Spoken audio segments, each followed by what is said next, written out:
चलिए आज के रीजनिंग क्लास में एक बार फिर से 5 रीजनिंग के सवाल आपके समक्ष लेकर के आए हैं जो आपको आगामी प्रतियोगिता परीक्षा जैसे SSC GD UP police constable exam RPF constable exam इत्यादि में मदद पहुंचाएंगे। वीडियो छोटी होगी लेकिन जानकारी से भरी हुई होगी, तो वीडियो को अंत तक जरूर देखिएगा।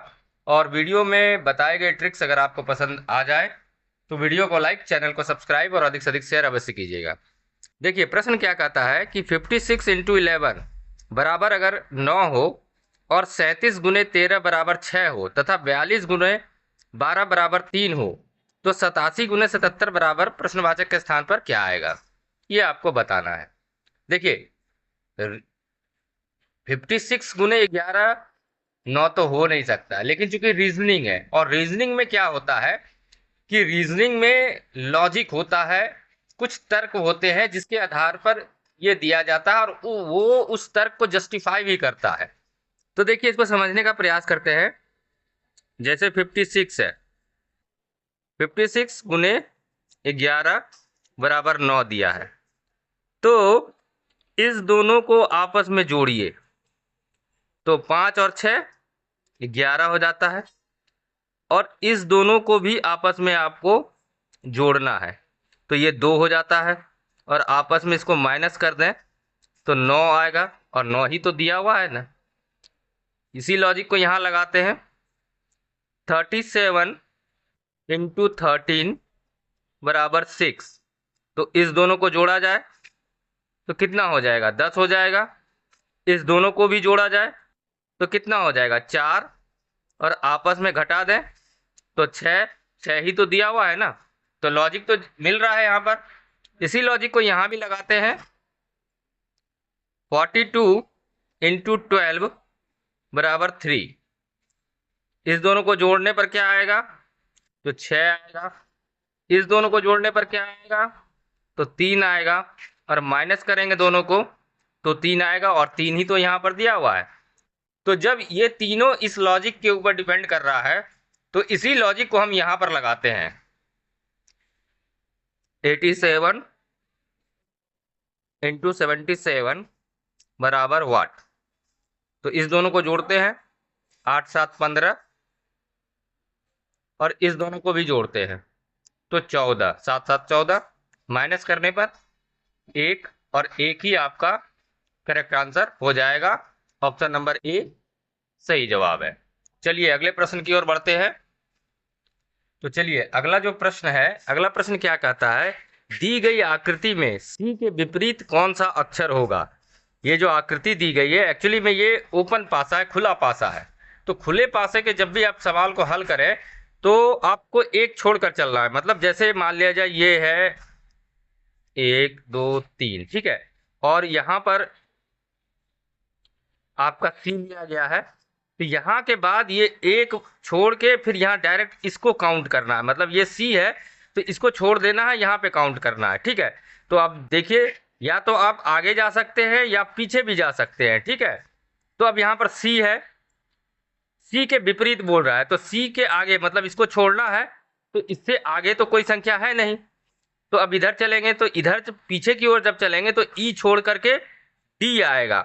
मतलब आपका जो करेक्ट आंसर होगा वो डी होगा। मतलब सी के विपरीत जो है वो डी हो जाएगा, डी आपका करेक्ट आंसर हो जाएगा। उसी तरीके से अगर आपको ई के विपरीत पूछा जाता है तो ऐसे ही आप एक छोड़ करके आप आगे बढ़ेंगे, ठीक है। समझ, आशा करता हूं, उम्मीद करता हूं कि ये भी ट्रिक आपको अच्छी तरीके से समझ में आ गई होगी। चलिए अगले प्रश्न की ओर बढ़ते हैं।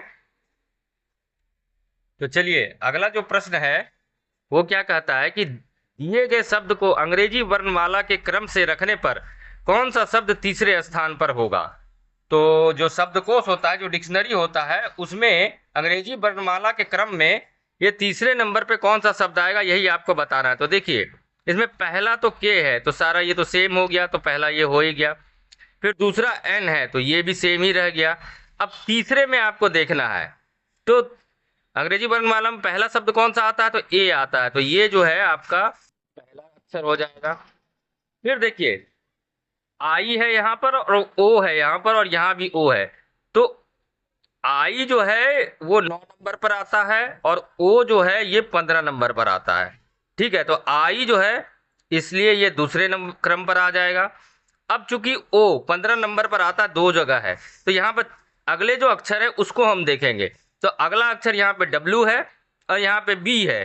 तो बी जो है वो कितने क्रम पे आता है, तो ये दूसरे नंबर पे आता है। तो मतलब तीसरा अक्षर तीसरे क्रम पर ये आएगा और ये चौथे नंबर पे आएगा। तो correct answer option number D हो जाएगा।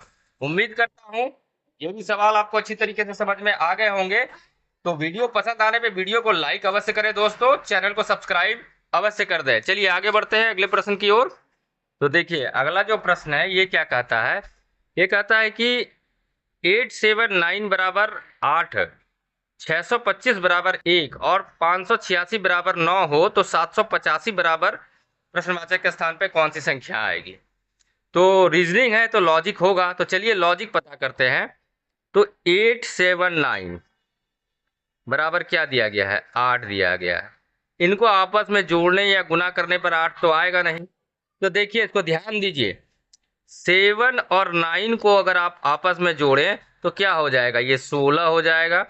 और 8 जो पहला अक्षर है, अंक है, उसे माइनस करने पर आपको 8 यहाँ मिलेगा और 8 ही तो यहाँ पर है।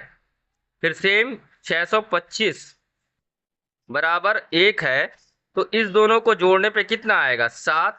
और उसमें से जो पहला अंक है 6, इसे माइनस करने पर 1 मिलता है जो कि यहाँ पर दिया हुआ है।